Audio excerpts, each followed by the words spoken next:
हिंदू धर्म में होली प्रमुख त्योहारों में से एक है। हर साल फाल्गुन मास में ये पर्व बड़े ही धूमधाम से मनाया जाता है। होली का त्योहार होलिका दहन के साथ ही शुरू होता है, फिर इसके अगले दिन रंग गुलाल के साथ होली खेली जाती है। भारत में फाल्गुन शुक्ल पक्ष की पूर्णिमा के अगले दिन होली मनाई जाती है। इस दिन हिंदू धर्म के लोग एकजुट होकर खुशियां मनाते हैं और एक दूसरे को प्यार के रंगों में सराबोर करके अपनी खुशी जाहिर करते हैं। हिंदू धर्म के अनुसार होलिका दहन को बुराई पर अच्छाई की जीत का प्रतीक माना गया है। साथ ही धार्मिक मान्यताओं में होलिका दहन के अलावा होली को लेकर भी कई तरह की कहानियां प्रचलित हैं।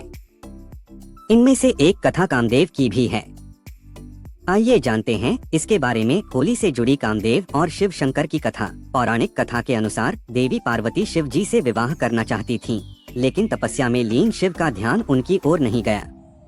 पार्वती की इन कोशिशों को देखकर प्रेम के देवता कामदेव आगे आए और उन्होंने शिव पर पुष्प बाण चला दिया, जिसके कारण शिव की तपस्या भंग हो गई।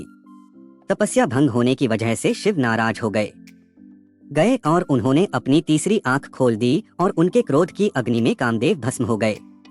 इसके बाद शिव जी ने पार्वती की ओर देखा। हिमवान की पुत्री पार्वती की आराधना सफल हुई और शिव ने उन्हें अपनी पत्नी के रूप में स्वीकार कर लिया। लेकिन कामदेव के भस्म होने के बाद उनकी पत्नी रति को असमय ही वैधव्य सहना पड़ा। फिर रति ने शिव की आराधना की। वह जब अपने निवास पर लौटे तो कहते हैं कि रति ने उनसे अपनी व्यथा कही।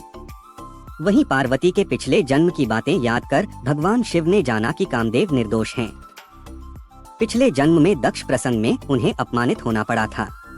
उनके अपमान से विचलित होकर दक्ष पुत्री सती ने आत्मदाह कर लिया। उन्हीं सती ने पार्वती के रूप में जन्म लिया और इस जन्म में भी शिव का ही वरण किया। कामदेव ने तो उन्हें सहयोग ही दिया। शिव की दृष्टि में कामदेव फिर भी दोषी हैं, क्योंकि वह प्रेम को शरीर के तल तक सीमित रखते और उसे वासना में गिरने देते हैं। इसके बाद शिव जी कामदेव को जीवित कर दिया। उसे नया नाम दिया मनसिज। कहा कि अब तुम अशरीरी हो। उस दिन फागुन की पूर्णिमा थी। आधी रात गए लोगों ने होली का दहन किया था। सुबह तक उसकी आग में वासना की मलिनता जलकर प्रेम के रूप में प्रकट हो चुकी थी। कामदेव अशरीरी भाव से नए सृजन के लिए प्रेरणा जगाते हुए विजय का उत्सव मनाने लगे।